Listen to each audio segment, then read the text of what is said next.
not see it, only just a couple of things, but the interest in Colorforth for this group and for all Forthers is giant. So Howard, welcome.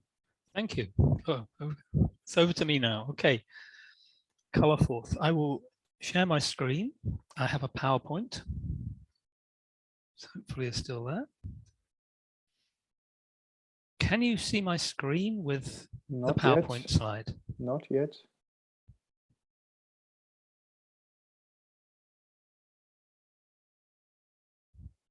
Not yet. Not yet. Okay. The usual technical problems. Oh, we haven't. Yes. The usual human problems. I have failed to click the correct button. Right. Okay. Now it works. Good. Okay. So.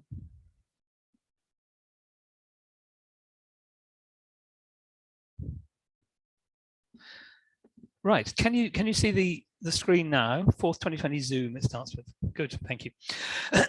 Okay. So. Colorforth 2022. What's new in 22? It should be. I tried to make it rhyme, but it's what's new in 2022. Whatever. Okay, so I published a new version of this on the 8th of April. I was aiming for the 4th of April, for the 4th of Forth, of course, but I was late because of coronavirus, which I'm recovering from. Not too bad in my case. Okay, so from the outside, you'll see that the Colorforth this year is very much the same as the last edition from 2019. But inside, it's changed a little bit. So you can see here, this is the start block. There's a few new things on there, like stacks, and serve is also an interesting one, which I hope to show you later. There's quite a lot more there. There's also the CHM function, the check MD5, and I've introduced MD5 in there. There was already access to a PC's hardware random number generator. That was already in the previous version, I think. It's certainly in there now. So there's also to add to that MD5, which is, I think, a very simple and powerful hash algorithm. Okay, so what is new in Colorforth CF 2022 is the font is now in ASCII order.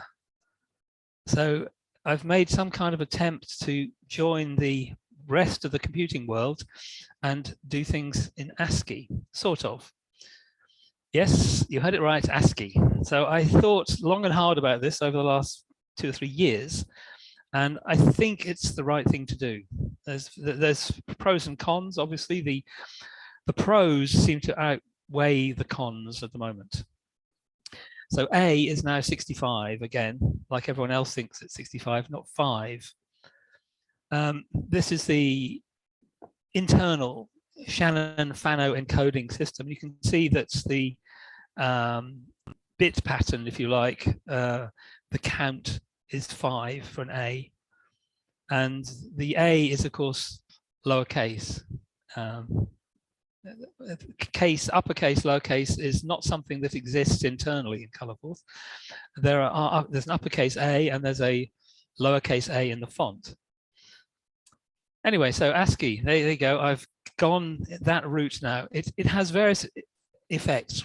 One of the nice positive outcomes is that in the assembler source code, if you want to have a string that you present in Colorforth, then you can use a quote mark and type a string.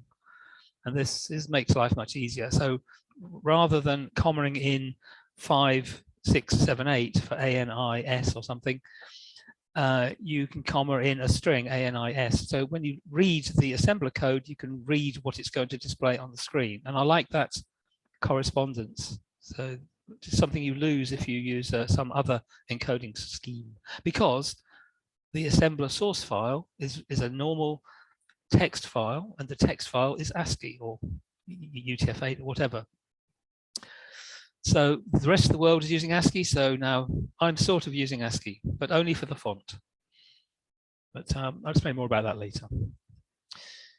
Okay, I've been adding to the documentation. It is not yet perfect. It won't ever be perfect unless I live to be infinitely old, I suspect, and that's not going to happen. I took a look at the task, the cooperative multitasking system, and I want to thank Josh Grams for his work. I routed through my Colorforth archive, which is quite a large archive of everyone that's ever done anything in Colorforth. I put it there. And I found a version of Colorforth that he produced probably 15 years ago or 10 years ago. And in it, he had documented how the cooperative multitasking system works. So I used that and I copied his comments and I reorganized it. It always used to have three tasks: the main task, the drawing task or the show task, and the serve or server task. When I never really understood what the server task was for until I found some other code that indicated it was used to run a loop that looked at a port, maybe a comms port, and could handle something in the background. Very useful. So I added a fourth one to these because it's a nice round number in Forth. And the purpose being I want to have one for comms and one for Ethernet.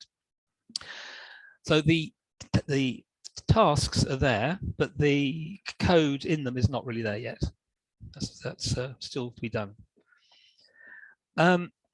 Because I realized that we now have 4 tasks going on, there is always a risk that if you write code that sets something going in a task that is not, how can I put this, it doesn't behave well with regard to its stack, then its stack will either grow or up or down if you put an extra item on the stack every time around your main loop, or if you take something off. After a while, the system will just crash, obviously, because its stack will overlap with somebody else's.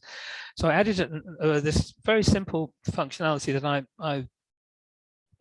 I've seen done lots of times before. But what you do is you fill the entire stack area with U's, in this case, ASCII capital U, hex 55. So when you dump the stack, you can see that if it hasn't been touched, it will still have a U in there. And then this little app Stacks walks through the entire stack area and looks at groups of 8 bytes. And if they're all U still, then it puts a U, and if it's not, it puts a dot. So I can show you that in action soon. And it means that you can see how far each stack has gone. And it was in this way that I found I had an error in a very fundamental word, type, as in I want to type n characters from address A onto the screen, was leaving an extra item on the stack every time. And so anyway, I found this out because the system crashed after half a minute or so, after I'd made this change. And so I did this so I could find out which stack was going wrong. Okay, and then this new word, check MD5. I got the MD5 assembler version for x86 from the internet. There are all sorts of versions. It took a few hours to make it assemble with NASM instead of whatever ASM it was using, and I had to fiddle around with it a little bit, but it worked. It actually worked more or less first time, which I was very impressed with, because I used it to check the first 64 blocks of the system, because you can always recompile the kernel, if you like. It's in the first 64K of the target system is the kernel. So you simply recompile everything and you'll get the same kernel every time. So you can archive cf22.2022.nasm, which is the assembler file. It's a single file. It's coming up to 8,000 lines, which is rather large. But you can always get that back. So if something goes wrong, you can just recompile. But the 64 blocks, 64K of the system, which contains things like dump and color definitions and the logo when it powers up and the millisecond timer, all these kind of things, important system functions. If you accidentally screw that up, because bear in mind in the target it's RAM when it's running, if you then save your system, you can have a broken system.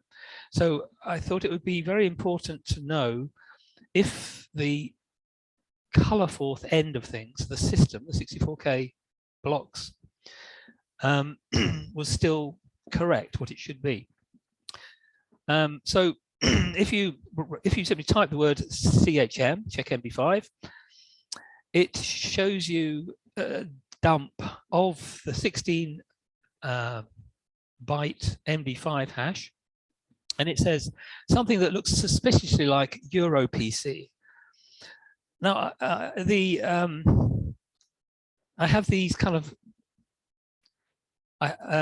in other programs that I use. I have something called numname, which I I may have explained before. But what you do, you take the MD5 of your entire system, and you take two 15-bit chunks of it, and you look up two English words in a 32K word list. And this you'll find all sorts of my programs. For example, CF2022 is called sparsely skated. I believe I've got that right. So that is an English expression of the MD5 hash of the entire image. This is the image you copy onto your USB stick. So this means if I find a Colorforth system, I simply do the MD5 hash, look up these two names. It's all automated in a program. You can use my seaweed program for this. It will give you the numname hash. Anyway, so that's something that's been around ages. I've always hated this numname thing. It's absolutely horrible because it pretends that English words have no meaning. And when I was doing this, I removed from the list of words all the really horrible words, because you can, ever so often, it will come up with some really hideous phrase with these two English words. I won't give any examples. Just think of the two really horrible words in English that you can use. Anyway, those words hopefully are not in my list, so you won't get that. But you still get really sparsely skated. It sounds like it could mean something, but it doesn't actually mean anything. Anyway, so I've always hated that. So along comes Colorforth, and I do this check MD5 thing. And because Colorforth generally encodes characters in such a way that it's optimized for words, and the more common letters occur earlier on, have a smaller bit pattern, it means that you tend to get a reasonable number of vowels, and you tend to get something that you can read. So if you take a random 32-bit value, you will see something that you can read out, often as not. Anyway, there's 4 options, and one of those for the current system is this, what I'm calling EuroPC. So I cheat if the selection of 4 words in Colorforth doesn't look very good, not promising, they're all kind of hex numbers or something, I edit the system slightly. I edit a comment somewhere, or add a space, or take out a dot, and then see what it looks like. So there's a little bit of artistic what's the word, improvement going on there. Anyway, so I don't need numname with Colorforth. This was really weird. Anyway, so earlier in the Forth Cafe, Dimitri asked, what's it all about? Why am I doing Colorforth? And I've never really thought about it, but when I was preparing this PowerPoint for this chat, I realized that the main reason is, sorry, let me skip past that one, that I'm programming a PC or laptop as a real-time embedded system, because this is what I normally do. well, it used to do what you might call hardware real-time embedded systems, but these days it's all embedded operating systems type things. But the principles are the same. It's just that generally, if you're programming it under Raspberry Pi with Ubuntu, the Ubuntu guys have done quite a lot of the hard work for you, so it makes it easier. But I've always liked the idea, I've got all this hardware lying around. I've got laptops and PCs of all different sorts. And I like the idea of programming it as if it's hardware, as if it is possible to understand it as hardware, and you don't have to understand it in terms of operating system calls, not knowing what they really do. Okay, let me go back to the further point. Okay, so this is a quote from Chuck Moore from his fireside chat. You can actually see the video there if you want to on YouTube. So, and Sean, the interviewer there, or the guy asking a question, I should say, why do you think Forth has failed to go mainstream? And I just love Chuck's answer. You can just read that, but the bit is, I don't think there's any need for Forth to become a mainstream language. I think it's a very excellent niche language and a personal language. It can be used to advantage by people like us without requiring that the whole world would give us permission. Now, I really like that. It hadn't occurred to me, but people are asking, why am I doing Colorforth? The answer really is, of course, why not? You know, there's no need to follow everyone else, and maybe something interesting or good will come out of this. I'm optimistic that it will, but it's a long way ahead. Okay, so that was one I just talked about. So let's make it real hardware. It's just hardware. There's interrupts, there's things going on that you can write to, and there's input ports, output ports, and so on. That's what hardware is. No operating system. Okay. The problem with not having an operating system is it's not easy to lock users in and charge them money without an operating system. I mean, you look at Microsoft, for example, it's not accidental that Bill Gates is quite well off. He came up with a really brilliant idea, him and his colleagues back in the early 80s, I suppose, or even earlier, that if you can define an operating system that you port to different hardware, you can like fuse together lots of different hardware environments with the same operating system, which will then run lots of different apps, as they're called these days, on top of it. And you charge everybody. Everybody has to pay. So it's great. And I don't have a problem with that. I use Windows. I'm sorry to say, but I do, because that's what I use at work, because I'm given a laptop. That's what's on it. Okay, no file system. Well, again, it's not easy to lock people in and charge them money without a file system. Because where are my files? I mean, it's getting hard to answer that now. It used to be that it was on a piece of hardware that I had. It was on a USB stick or a floppy disk, and I could pick it up and hold it. You know, I don't know if can you still see my picture? Probably not. Anyway, I will hold up a floppy disk later. Okay, there's no version control system in Colorforth. And I really miss it. I want a version control system. When I say there isn't one, there is one, but it's so horrible that I want to improve it. My version control system is that I run Colorforth in Box, and Box picks it up from a file, cf2022.image.img, and I archive it. And I archive the assembler file that is used to create the image, and I archive the Colorforth blocks that are also used to assemble the final image. It's 50% the kernel, or 64K kernel, and 512 less 64 Colorforth blocks, of which the first 64 are the system. So I really want to do a version control system, and it's really not easy, particularly with no operating system and no files in Colorforth itself. So this is my question.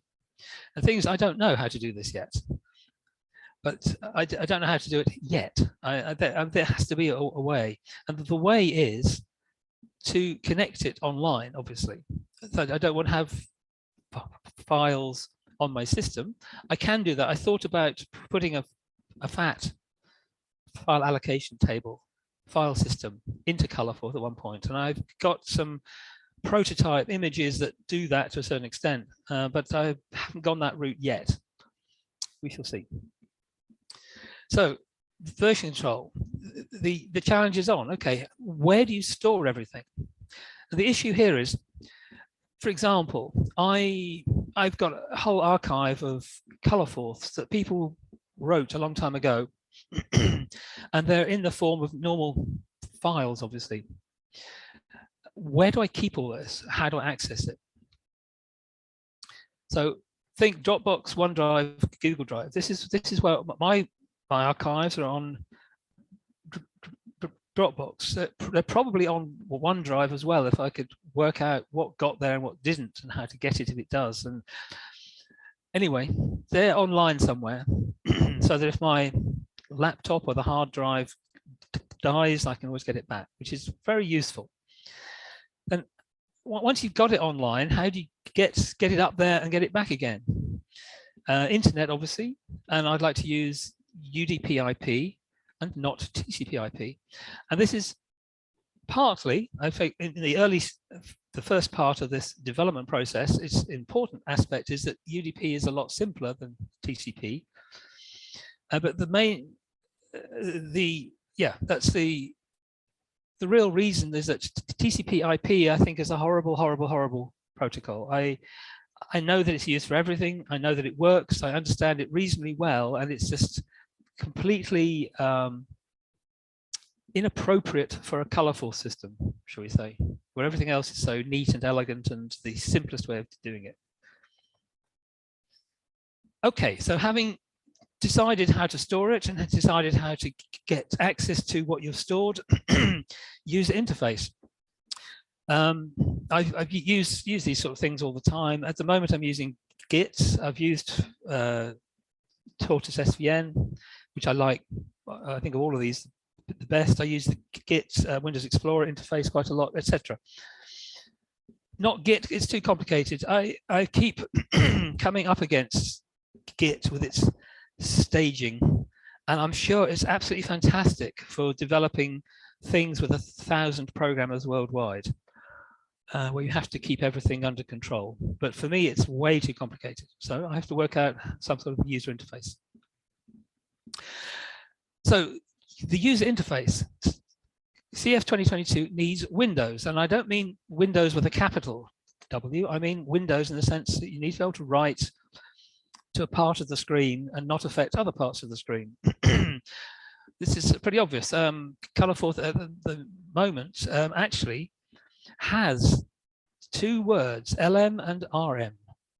And I saw these many years ago, and I sort of knew what they did, and I never really understood exactly how absolutely beautiful and wonderful they are. They are left margin and right margin, and I'm sure other people must have invented this, but this is the first time I've seen this implementation of a windowing system, which is so simple and elegant. And how it works is very simple. It's used, for example, in the keypad, which is a tiny section of a Colorforth screen.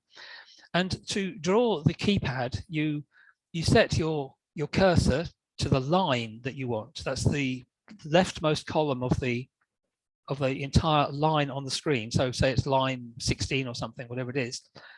And you set the left margin to the coordinates of the left part of that, and the right margin to the right. And when you send something to the screen now, it checks whether it needs to move to a new line when it hits the right margin.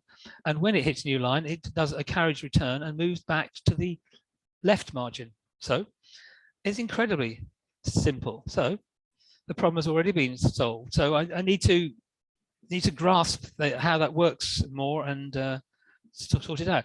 The only way it's used normally is that there's a word text which sets left margin to the far left of the screen and right margin to the far right. You get a full a full screen, and then it's used with LM and RM when you want to draw some window. That's what this is, a window. But it's incredibly simple, and when it's combined with the fact that Colorforth automatically updates everything all the time, it makes life very easy.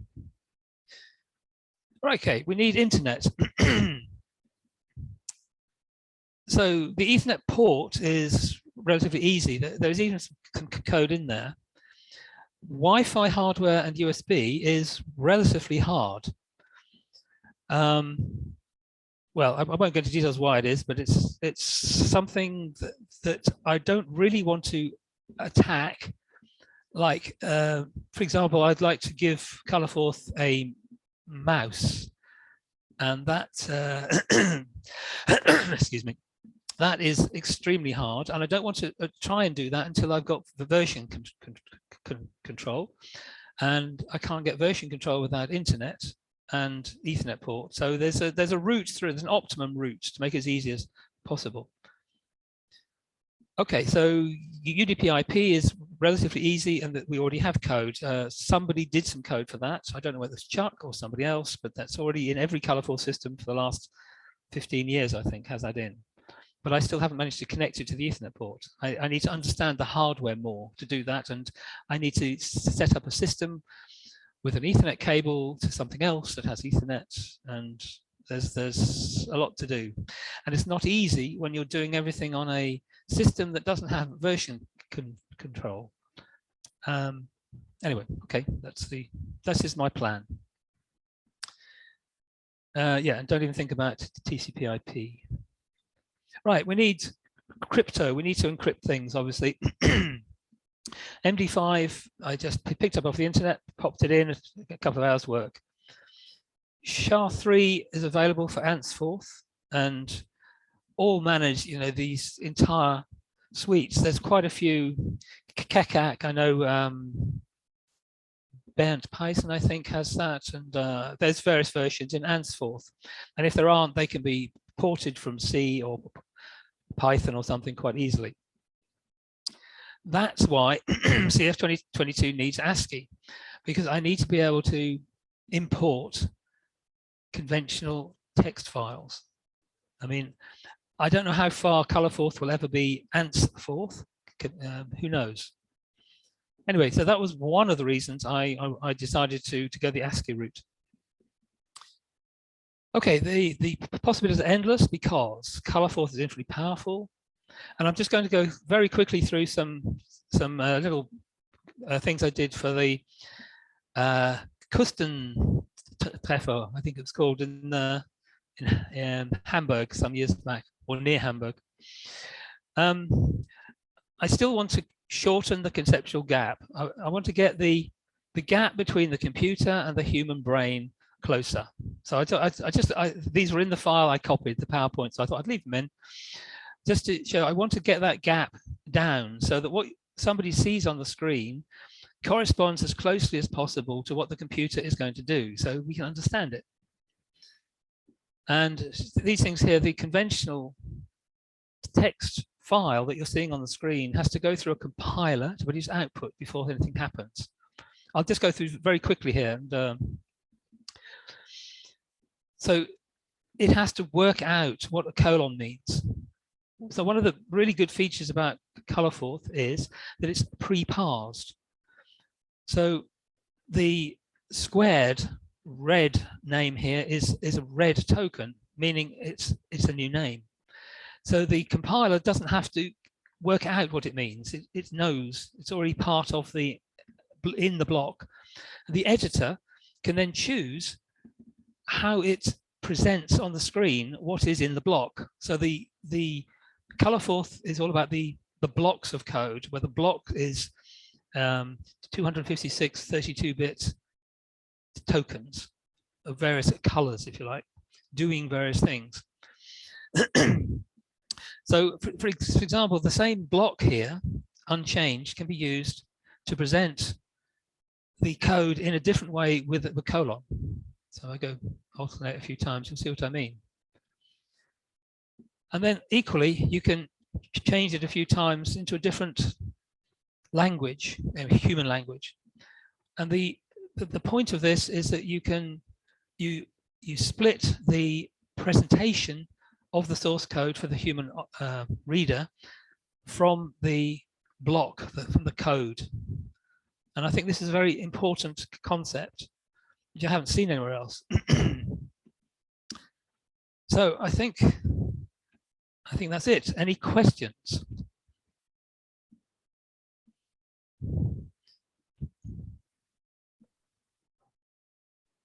I will unshare my screen if I can. Why didn't you choose to use a circular stack? Or did you? Yeah, I would love to. Everything, the entire Colorforth system, the assembler kernel, uses the stack. It uses EAX as the top of stack, and it uses ESI as a pointer into what you're seeing, or think of it as a stack. And so every code word in the entire system would have to be changed to point to something else. I would love to do that, but maybe somebody can tell me that there is a version of increment ESI through an 8-bit value or something like that. That would be very nice, but it's too much work. So I haven't had the particular reason to do it yet. I was very interested that this last month in Colorforth that I downloaded the free version for the IBM, where it used the registers that you were talking about. And I just wanted to understand, not being have a great memory and stuff. So I brought it into an editor, and I replaced all the registers with what their functionality was in the Forth, so I could read the algorithm of the of the assembler, and it worked pretty well. Yeah, that's good. I've already gone some way to do that. I don't use EAX and EBX. I call them top of stack and scratch. Yeah, there you go. Yeah. So that's already there. I haven't gone any further than that, I don't think. You could rename ESI as stack pointer, but yeah. Yeah, I'll upload it, and then maybe I made a couple of mistakes or something, and people can edit it. But it kind of allows you to take a look at Colorforth's inner workings. Yeah, that's great. Yeah, that's great. In a more human readable for us non-assembler programmers. Yeah. So I mean, I hate the fact that the assembler file is now coming up to 8,000 lines. It's way too complicated, but I mean, I've gone, yeah. Every time I make a change, I try to think, is this the right thing to do? And I've thought about this ASCII change quite a lot. I believe it is the right thing to do because I want to allow people to enter text in Colorforth from the keyboard, not the keypad. I know there's been lots of complaints, and I've added a function F5 that will theoretically allow you to do that. I haven't finished it yet, I'm sorry. Maybe Colorforth 2023 will have it in, or maybe if I get time, I'll do it. You kind of describe the multitasking a little bit in more depth. We're going to be implementing multitasking on the Core 1 project here pretty soon. I have a bunch of different ideas. I'm curious about what your thought. Like, if you had a perfect multitasking system for Colorforth, what would it look like? It looks like the one that's in there. It's the one that Chuck did 21 years ago, whatever. It's very neat. Let me share my screen, and I'll show you what the Colorforth multitasker is. If I can actually close the PowerPoint show, and then my poor little laptop might have a chance of running. Okay, let me now share my screen.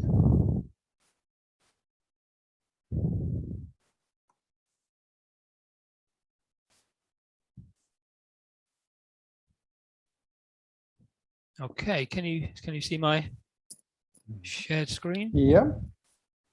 I'm just trying to find the task that is called main. Okay, so this is the cooperative multitasker, and you see there's a bit more.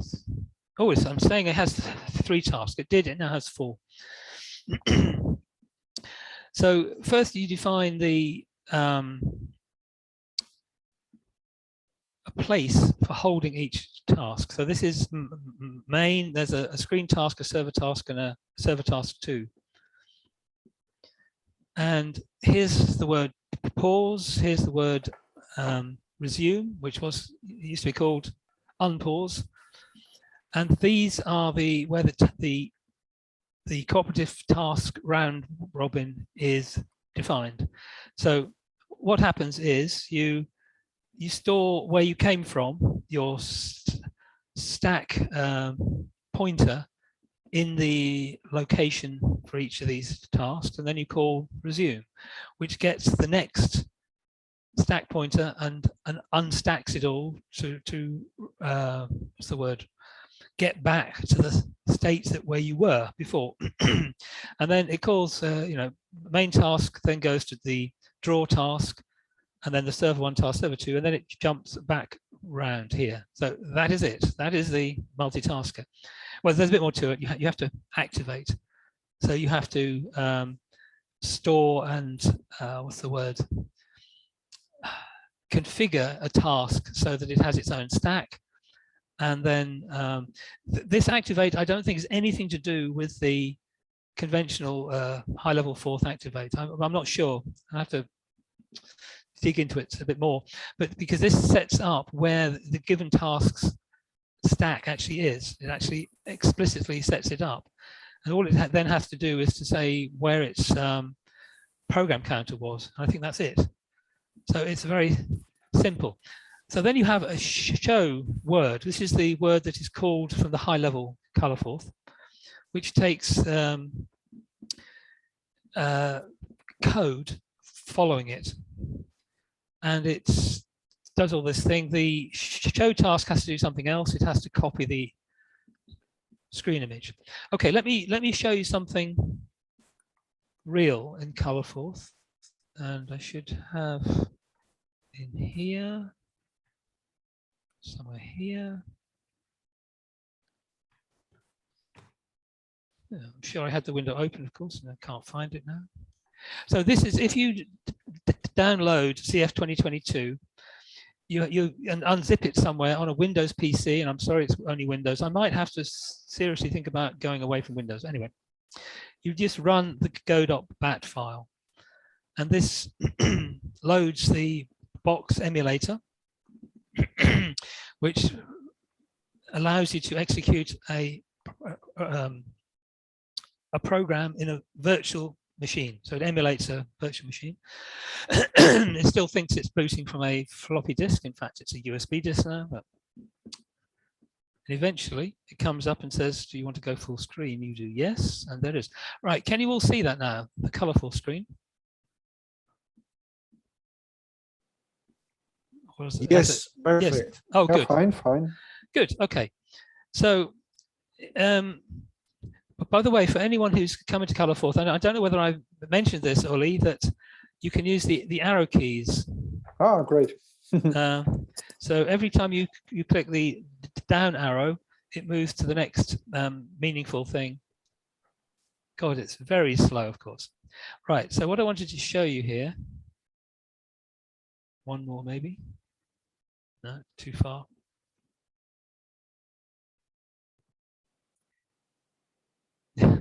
Okay, so this is one of the new apps. So if I run that, what you see here, the word TT serve 1, that's test server 1. It calls the word serve 1, and what serve 1 does is it sets the program counter, or the what do you call it in Colorforth? Whatever it is, the place that the code is going to execute to the next Colorforth word. So it's going to execute what you see on that line there. And then when it hits the end, serve 1 will then do a pause and move on to the server 2 task, and then server 2 will move on back to the main, and main go to show. So what you can see here is that these two counters are being incremented. var1 at 1 hertz and var2 at half a hertz, except they're not quite in sync. Oh, anyway, on a real hardware, it works perfectly and very, very accurately. So because these tasks are now doing something, if you do stacks, this is also one of these new words. Okay, what you see here is a view of the used and unused area of the stacks. So you can see they're not very, very used. And if you refer to the assembler documentation, I should add some comments here really, that server 1 is, I think, at 7,300 and a bit. Looks like somebody's gone above that for some reason as well. Anyway, if I go back here, and if you have to be very careful here, because you have to turn things off before you start changing code, or it goes terribly wrong. If I do TT stop, like so, they will now stop counting. And I have not done, what am I saying? What I haven't done is called KSV2, kill server 2, or KSV1, kill server 1 in there. I use iServer1 because iServer1 is a system word that sets the program for server 1 to a default no-op loop. Whereas KSV1 also is doing exactly that, but the KSV1 exists in the dictionary. So if you do empty at this point, server 1 would be trying to execute a null loop in code that was no longer there. The system will crash. So what I wanted to do, and this I haven't tried this before, so I don't know whether this will work. If I in the loop here, if I add an extra, oops, not there. It is very hard when it's so slow. First, add something at the end here. If I add a green number at the end, 1, 2, 3. Right. Okay. Now, if I do empty,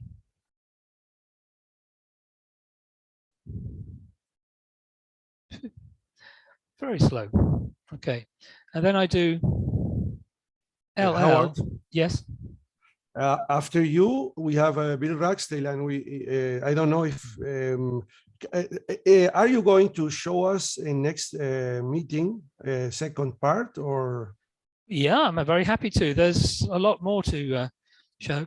Okay, what you'll see happening now, this is now going to be adding 123 onto the stack of server 1. So if I get back quickly enough to stacks,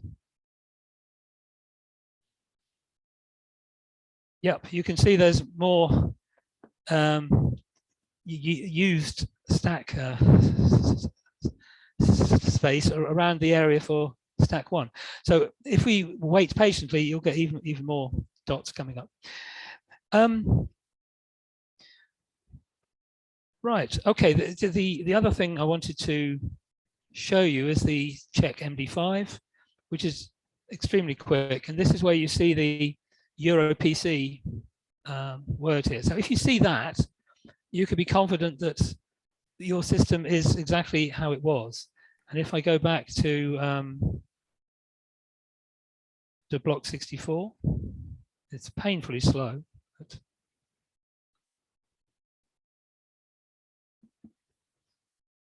okay, so if I now add a word here,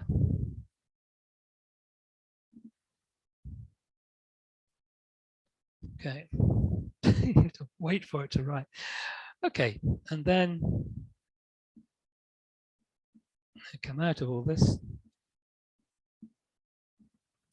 and I do CHM again. Sorry, mistyped. CHM. I can type about 10 times faster than it can display. You'll now see that this is now Erunu So that gives you a new word to know that that's something has changed.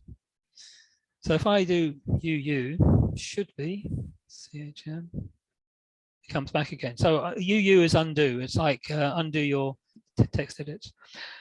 So there's all sorts of very nice features here. Oh, I've added icons.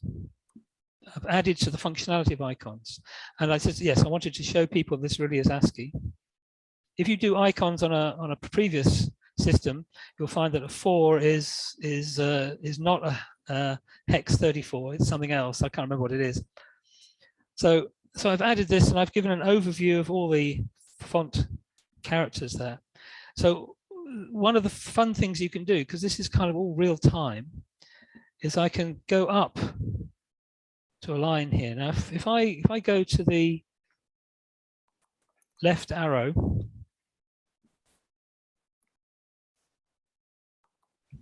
okay, not too far again, right there. Okay, now you'll see that this character is used in the keypad on the right there.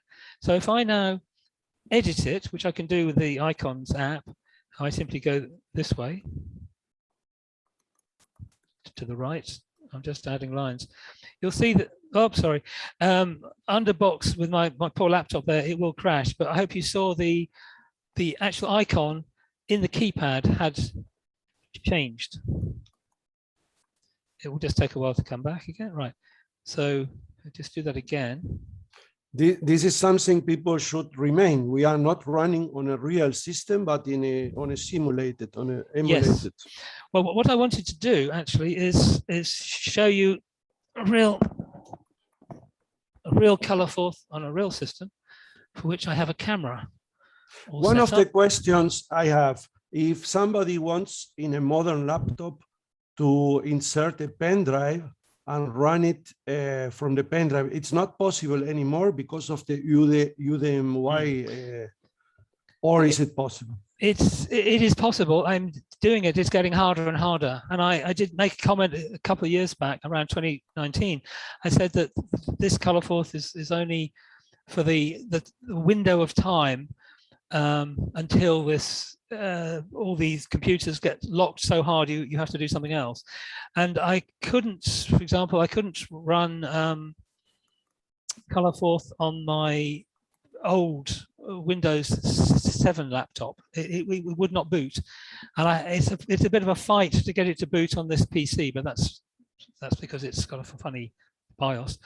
What I wanted to do quickly is if I stop sharing the screen and share the other screen, which is go to the other camera. Okay, how do I get you to see it in full screen mode? How do I share my other camera? Or I'm not sure how to do this in Zoom. Can you see my screen? I think it's down to every viewer to make it full screen. Or is there some way where I can force everyone to see it? Oh, we can. So how are you there? Howard, let's see, focus for everyone. Okay, oh, that's good. Okay, but now I need to get the right camera. Okay,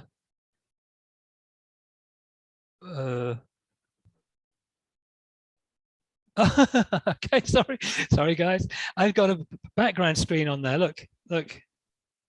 Yeah, you okay. Okay. To remove the virtual background. Remove the virtual background. Sorry. Yes. Choose virtual background. None. Yay! Right now. Okay. This is the best I could do with my camera, but this is a real Colorforth system. It's running. You can see one of the things Colorforth does. It uses. Of course, the computer has just crashed. Just a second. Obviously, I had it running all day. Bear with me a second. Right.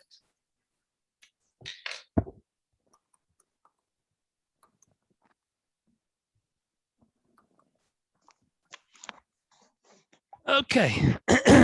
Yes, so the camera here is a very interesting camera. It cannot cope with bright Colorforth characters. It gets them very blurred. So this should be rebooting Colorforth. It doesn't take long.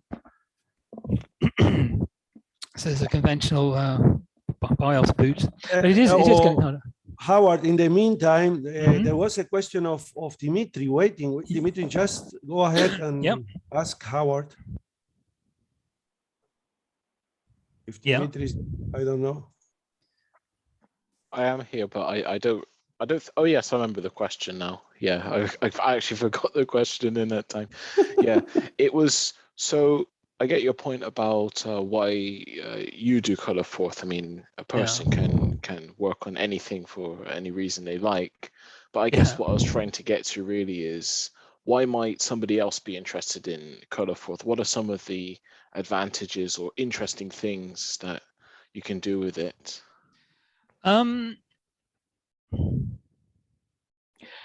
You can do whatever you want with it.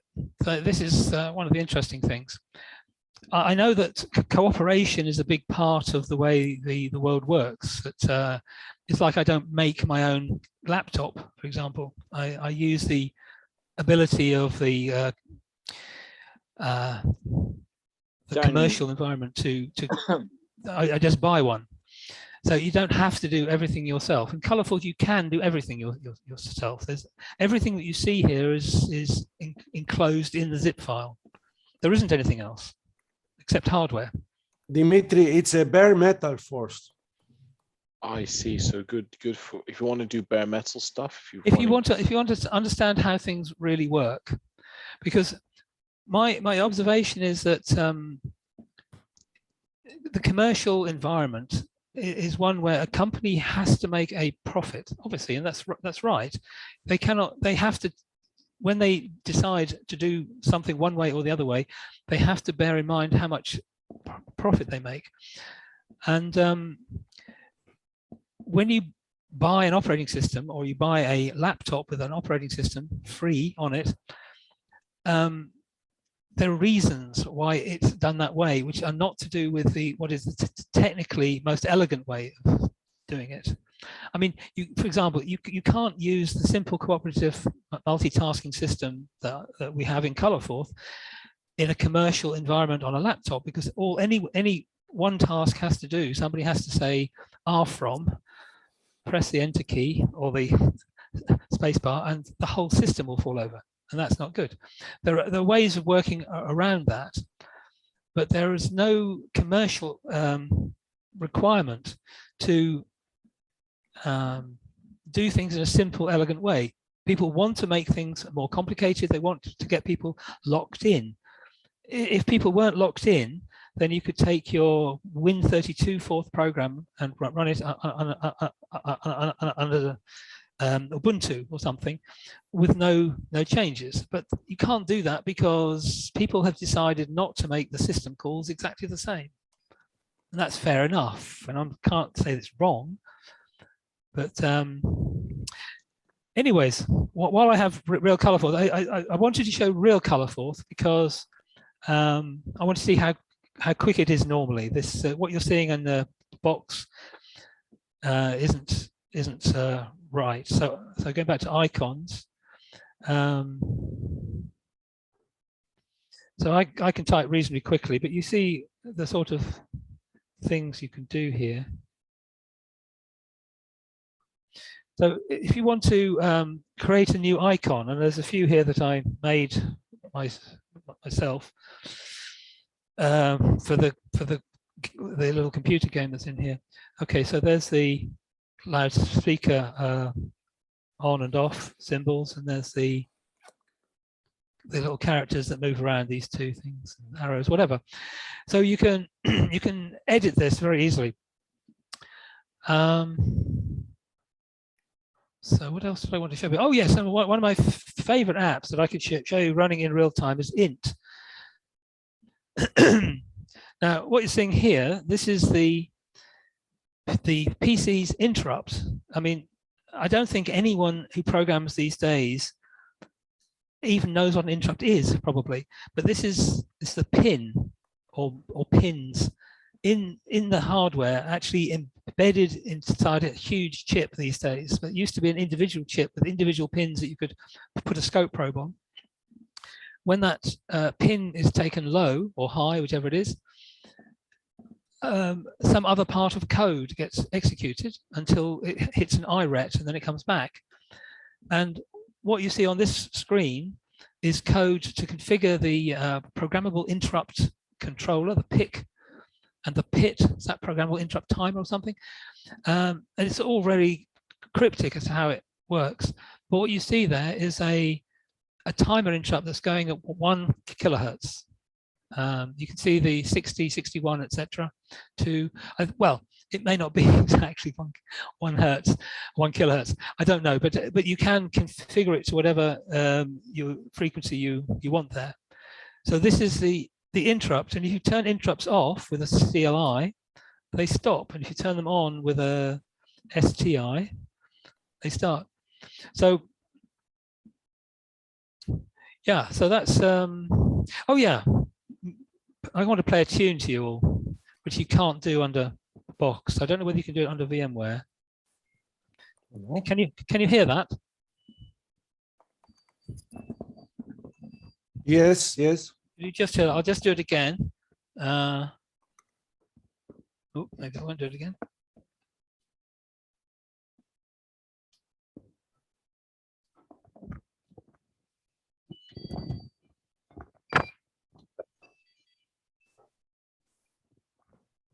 And I just wanted to play that because this has been in the system for at least 15 years, but I've not heard it very often because I don't often run Colorforth on real hardware that really has one of those little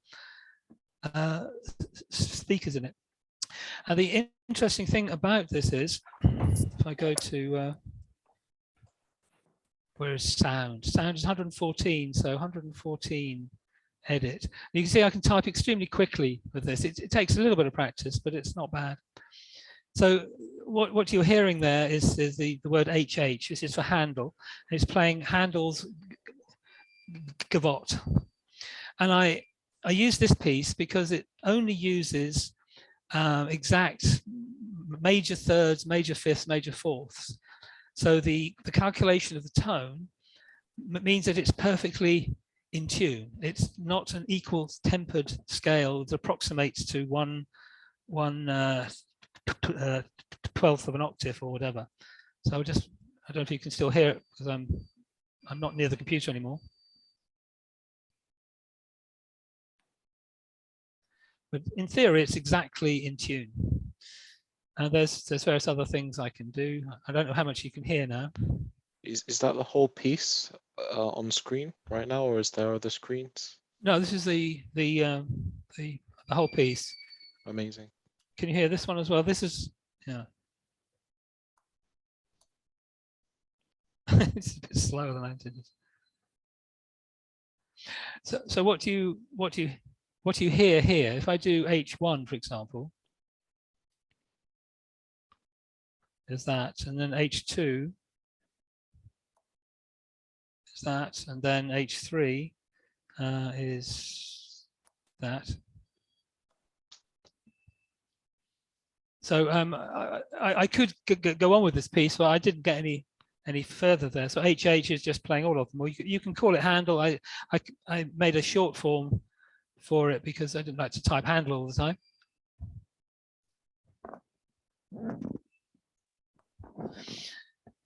But that is it. There isn't anything else except the documentation screen here. Oh, so. Amazing, Howard. This is an amazing presentation. Oh, thank you. Then we follow this next part in the next meeting in May. Okay, I'll be happy to explain a bit more about how things work internally.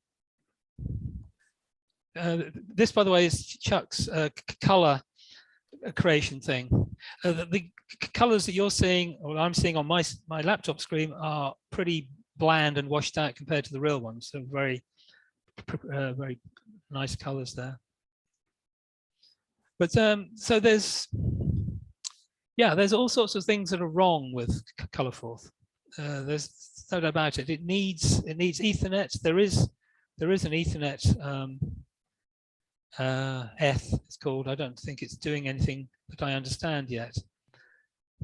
Oh yeah, let me show you while I'm showing these real applications. RTC, the real-time clock. Okay, this is a display of 16 of the real-time clock registers. This is what every PC has. And you can see the lowest one, 0, is the second. That's ticking away there. Next one up is something else, the day of week or something. I'm not sure what the order is, but the date on this PC has not been reset since 2003. That's what it defaults to. But you can see that it's counting up. So 1st of January 2003, 10:56 and 42. 42 is the week. Interesting, because nobody's set that up since I turned it on. It's gone haywire. Okay, and I use the real-time clock. If you look at register 12 there, you see there's a 40 and it blinks. Oh no, sorry, register 10. There's a 26, and you can occasionally see it flash on the screen there, and that's because the top bit is pulsed for a certain length of time when the clock updates internally, and I use that in the timer thing. Here we go. So this is how I access the real-time clock when the thing powers up. RTC fetches a value from one of those 16 locations, and high fetches the value from location 10 and waits until the top bit goes high, and low fetches it and waits till it goes low. So when you do cal kilohertz, CALKH, fiddly one to type actually. There's a pause before anything else happens. Oh, and it's crashed. Good. Okay, with that, I think it's time to turn that off.